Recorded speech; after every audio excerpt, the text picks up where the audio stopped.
मला मान्य आहे, कारण की मी म्हणजे आम्ही याच्यामुळे हारलो, त्याच्यामुळे हारलो, मी याच्यात जाणार नाही, कारण शेवटी ही निवडणुकीची जबाबदारी मी घेतली होती. आज भारतीय जनता पार्टी म्हणून आम्ही पूर्णपणे प्रयत्न केले, कार्यकर्त्यांनी मेहनत घेतली, पदाधिकाऱ्यांनी मेहनत घेतली या निवडणुकीमध्ये, कारण की शेवटी निवडणूक कार्यकर्त्यांची होती, जे मी आधीपासून सांगत आलेली आहे. आणि दुसरी गोष्ट की ही निवडणूक मी इथे आमदार साहेबांच्या विरोधात लढलेली आहे. जो काही प्रकार त्यांच्या माध्यमातून मागच्या काही वर्षात इथे सुरू झालेला आहे, म्हणजे मी अजूनही म्हणते आहे तो, की जे इथे दडपशाही गुंडागिरी जे इथे शहरामध्ये सुरू झालं होतं, त्या विचारांच्या विरोधात मी ही निवडणूक लढलेली होती. पण जो काही जनतेने कौल दिलेला आहे तो मला मान्य आहे, त्याबद्दल माझ्या मनात कुठेही शंका नाही. जे आकडे समोर आलेले आहेत, एकूण 17 जागांपैकी 11 जागेवर शिंदे गटाचे उमेदवार निवडून आले. 2 ठिकाणी अपक्ष आणि आपल्या पक्षाला फक्त 4 जागा मिळाल्या. तर कुठंतरी नियोजन कमी पडलं. नाही, बघा, नियोजन कुठेही कमी पडलं नाही. सगळ्यांनी शेवटच्या दिवसापर्यंत मेहनत घेतली. आज 4 जागा आलेल्या आहेत, त्याच्यात 3-4 जागा काही 10-15 मतांनी अशा कमी फरकानेच पडलेल्या आहे. पण माझ्यासाठी हे महत्वाचं होतं की इथे आमचं भाजपचं संघटन आहे, इथे भाजपचे मतदार आहे. हे मला ही संघटना आमची जिवंत करून कार्यकर्त्यांना विश्वासात घेऊन कार्यकर्त्यांसाठी लढणं महत्वाचं होतं, कारण की आज मी इथे खासदार आहे. जर मला लोकसभेमध्ये 40-50 हजाराचं लीड जर भेटतं आहे मागच्या 3 टर्म पासनं, आणि इथे संघटनला जर मला वाढवायचं आहे, कार्यकर्त्यांना जर ताकद द्यायचं आहे, तर निवडणुकीमध्ये मी हारो की जितो, पण मला कार्यकर्त्यांसाठी निवडणूक लढणं हे महत्वाचं होतं आणि ते मी केलेलं आहे. काही जागेवर काही खूप मोठा फरक नाही, नक्कीच नगर अध्यक्षाच्या जागेवर खूप मोठा फरक आहे, पण ते आम्ही मान्य करतोच आहे, त्याच्याबद्दल कुठे दुमत नाही. मी आदरणीय देवेंद्रजींचे पण, आदरणीय गिरीश भाऊ असतील, आमचे सगळे बावनकुळे साहेब असतील, आमचे आपले राज्याचे अध्यक्ष चव्हाण साहेब असतील, त्यांचे सगळ्यांच्या मनापासून आभार मानते की त्यांनी माझ्यावर विश्वास ठेवून मला ही निवडणूक लढायची संधी दिली. आणि माझ्यासाठी पण ही पहिली निवडणूक होती की जेव्हा स्वतः जातीने लक्ष घालून मी या निवडणुकीमध्ये उतरलेली होती. आणि मला असं वाटतं की जिथे आम्ही आता ह्यावेळेस कमी पडलो, आता त्याच्यावर सगळे अनालिसिस आम्ही बूथ वाईज किंवा वॉर्ड वाईज आम्ही करू. जिथे आम्ही कमी पडलो, भविष्यामध्ये अजून त्याच्यावर जास्त चांगल्या पद्धतीने कसं काम करता येईल याच्यासाठी आम्ही पूर्णपणे प्रयत्न करू.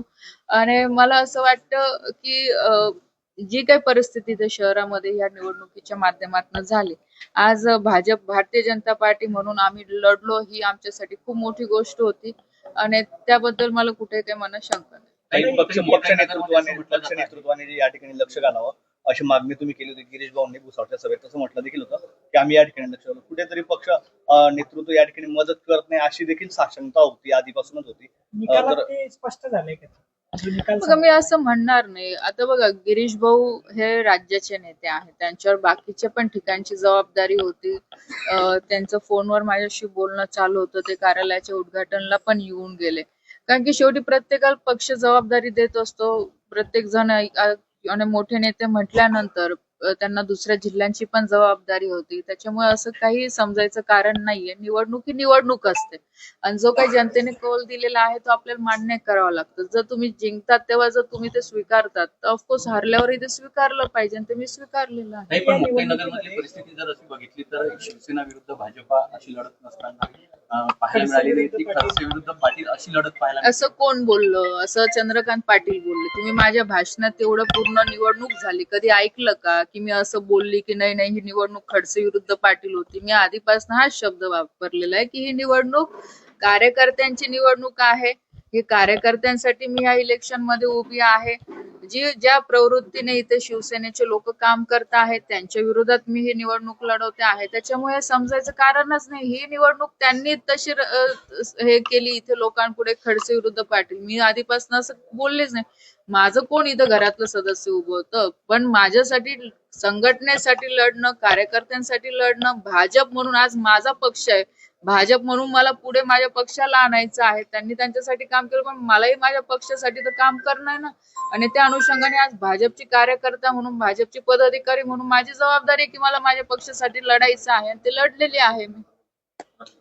ज्यावेळेस ही निवडणूक खडसे विरुद्ध पाटील या वळणावर चंद्रकांत पाटलांनी निवडून ठेवली, त्यावेळेस स्वतः नाथ भाऊ देखील तुमच्या मदतीला उतरले, रोहिणीताई देखील मदतीला उतरले. बघा, हे लोक मदतीला असं म्हणू शकत नाही. तुम्ही जर सगळं सिनारिओ निवडणुकीचा बघितलं असेल, जशी जशी निवडणूक जवळ येत गेली, इथे अशा पद्धतीने हे सगळं चित्र रंगवलं गेलं की खडसे खडसे खडसे खडसे ह्या सगळ्या गोष्टी. म्हणजे शेवटच्या दिवशी आपण बघितलं असेल की 300-400 मोटरसायकल घेऊन इथे शहरामध्ये रॅली काढल्या गेल्या.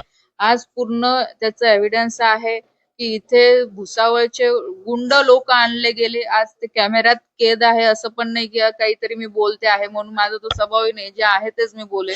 असे लोक इथे आणले गेले, इथे मतदारांवर दबाव टाकला गेला. आणि ज्या शेवटच्या दिवशी जेव्हा मी 17 नंबर प्रभागामध्ये गेली, माझ्या गाडीला पूर्ण घेरलं गेलं, तिथे असेल नसेल सगळ्या गोष्टी बोलल्या गेल्या. आणि म्हणून खडसे साहेब त्यावेळेस बाहेर निघाले, बघितलं की बाबा ही परिस्थिती काही योग्य नाहीये. कारण याच्या आधी कोणत्याच निवडणुकीमध्ये अशा पद्धतीचं वातावरण इथे झालं नाही. पण तुम्ही सुद्धा बघितलं असेल, तुम्ही सगळी मीडिया तिथे होती, की 2 वाजेनंतर इथं कशा पद्धतीने वातावरण झालं. आणि जर असं होत असेल तर ठीक आहे, आज मी पण घरातले सदस्य आहे, त्यांनाही वाटलं असेल की कुठे ना कुठे ते चुकीचं होतं तर पुढे आले. पण इथे राष्ट्रवादी इथे नव्हती. ही निवडणूक आम्ही भारतीय जनता पार्टी म्हणून लढलेलो आहोत आणि भारतीय जनता पार्टी म्हणून ह्या निवडणुकीची जबाबदारी मी घेते. नाथ भाऊ ज्यावेळेस या निवडणुकीमध्ये भाजपच्या बाजूने सक्रिय झाले तर काही याचा परिणाम मतांवर झाल्याचं वाटतं का तुम्हाला? भाजप कुठे नाथभाऊ सक्रिय झाले हो? तुम्ही मला असं दाखवून द्या. मी तुम्हाला तेच सांगते की शेवटच्या क्षणात जर गोष्ट जर घरातल्या एखाद्या सदस्यावर जर येत असेल तर ठीक आहे, प्रोटेक्ट करणं आज घरातलं बघा, पक्ष हा पक्षाच्या ठिकाणी. पण जर शेवटच्या दिवशी ह्या लोकांनी असं चित्र रंगवलं होतं ना, अशा पद्धतीने जे सगळं टार्गेट करणं चालू होतं, तर एक ठीक आहे, घरातलं सदस्य म्हणून त्यांना पुढे येणं कर्तव्य आहे त्यांचं, ते आले, त्याच्यात चुकीचं काय आहे? पण राष्ट्रवादी ते राष्ट्रवादीच आहे, त्यांनी राष्ट्रवादीचं का नाही लढवलं हे त्यांच्याकडे कारण असते. पण आज मी भारतीय जनता पार्टीचंच मी जबाबदारी घेते आहे ना. आणि भारतीय जनता पार्टी म्हणून मी आज समाधानी आहे की आज आम्ही लढलो.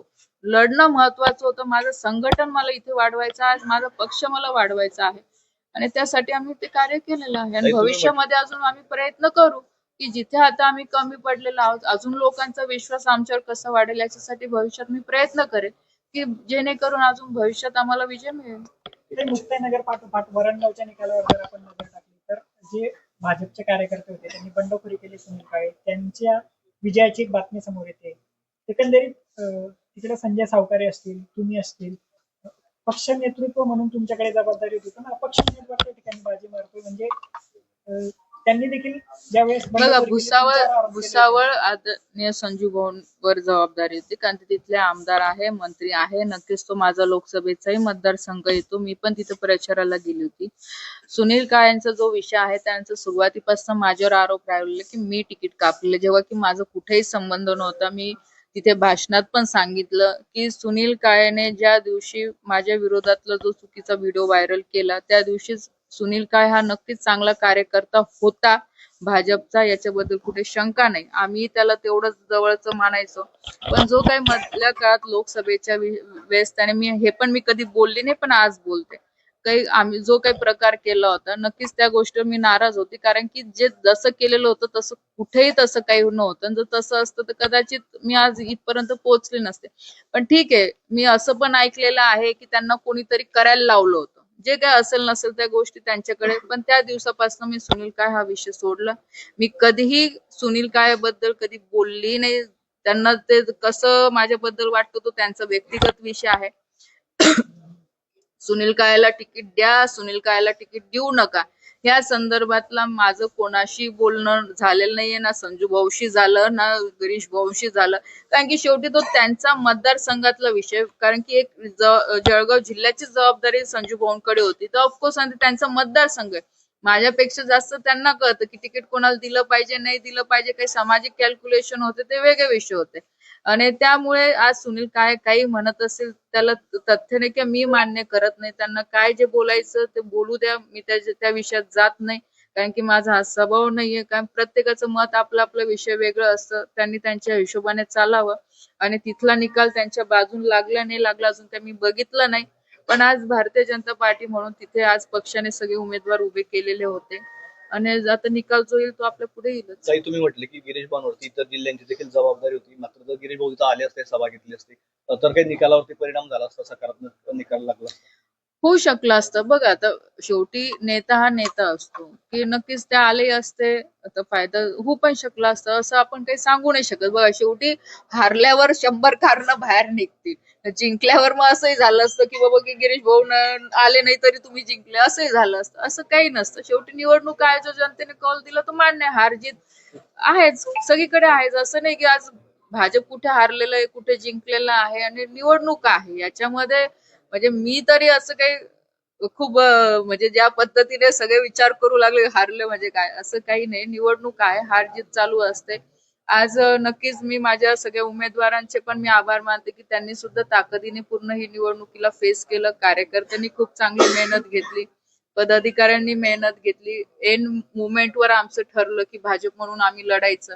आणि आज भाजप म्हणून आज आम्ही प्रत्येक बूथवर गेलो, प्रत्येक वॉर्डमध्ये गेलो, प्रत्येक घराघरापर्यंत पोहोचलो. हेच आमच्यासाठी महत्वाचं, म्हणजे माझ्यासाठी तरी महत्वाचं. कारण की पक्ष हा मला वाढवायचा, पक्षासाठी मला काम करायचं आणि भविष्यामध्ये अजून करू, अजून तर खूप वर्ष घ्यायची. तरी आता शेवटचा प्रश्न, नगर पंचायत निवडणुकीनंतर आगामी काळामध्ये जिल्हा परिषद पंचायत समितीच्या निवडणुका आहेत. शिंदे गटाशी जुळून घेतलं जाईल की अंतरात राहील?